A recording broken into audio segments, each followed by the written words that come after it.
অনেকেই নিয়মিত ব্রাশ করার পরেও দুই দাঁতের মাঝে অনেক সময় খাবার জমে থাকে এবং দেখা যায় এই দুই দাঁতের মাঝে খাবার জমে থাকার কারণে একটা সময় গিয়ে মুখে ব্যাড ব্রিদিং হয় বা ব্যাড স্মেল আসে। আবার অনেক সময় দেখা যায় এই দুই দাঁতের মাঝে খাবার যদি দীর্ঘদিন জমে থাকে একটা সময় ওই জায়গা থেকে অনেক সময় ডেন্টাল ক্যারিজ ডেভেলপ করতে পারে এবং অনেক সময় ঠান্ডা গরম খাবারে দাঁতটা শিরশির করতে পারে এবং অনেক সময় এই ডেন্টাল ক্যারিজ থেকে যে আমাদের দাঁতের ভেতরে যে রক্তনালী বা পাল্প, এই পাল্পকেও ইনভলভ করতে পারে। আবার দেখা যায় যাদের দাঁতে সাধারণত ক্রাউন বা ব্রিজ করা, তাদের ক্ষেত্রে দেখা যায় যে খাবার খাওয়ার পরই আমাদের যে ন্যাচারাল টুথ ভালো দাঁত এবং যে ক্যাপ করানো দাঁত বা ব্রিজ করানো দাঁত, দেখা গেছে এই দুই দাঁতের মাঝে অনেক সময় খাবার জমে।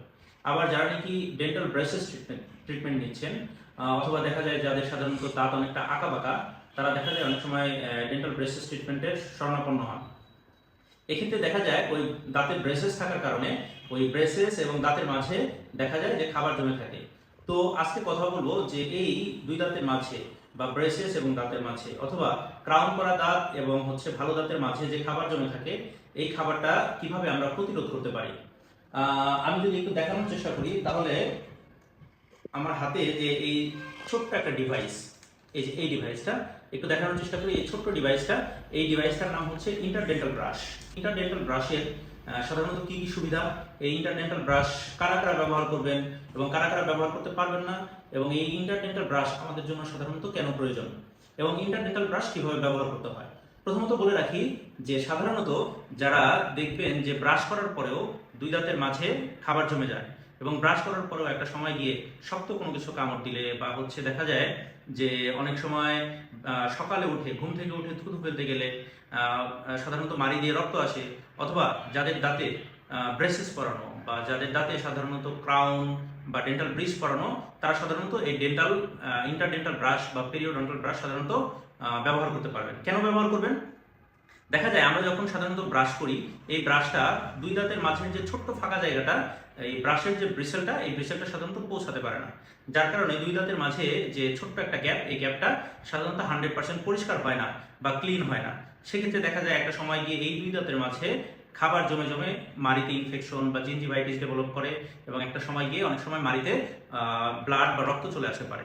এই ইন্টারডেন্টাল ব্রাশটা সাধারণত আমরা কিভাবে ব্যবহার করব, যদি খুব সহজে বলার চেষ্টা করি তাহলে ইন্টারডেন্টাল ব্রাশ ব্যবহারের আগে আপনারা অবশ্যই একটা আয়নার সামনে গিয়ে দাঁড়াবেন।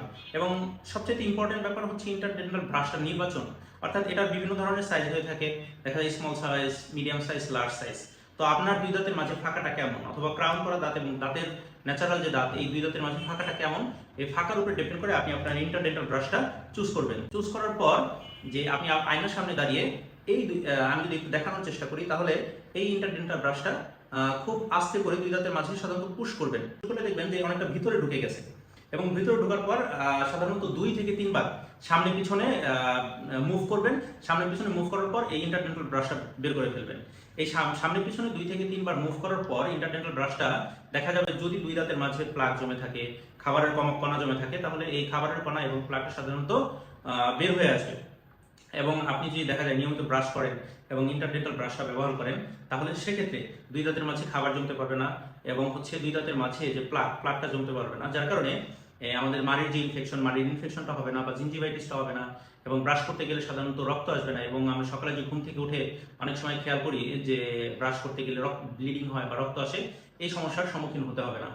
এছাড়াও আরেকটা কথা বলে রাখি, যাদের সাধারণত আঁকা বাঁকা দাঁত, ব্রেসেস ট্রিটমেন্ট চলমান, তারা দেখা যায় অনেক সময় আমরা যে ফ্লস ব্যবহার করতে বলি, এই ফ্লসটা সাধারণত তারা ব্যবহার করতে অনেকটা অনুপযোগী হয়ে যায়।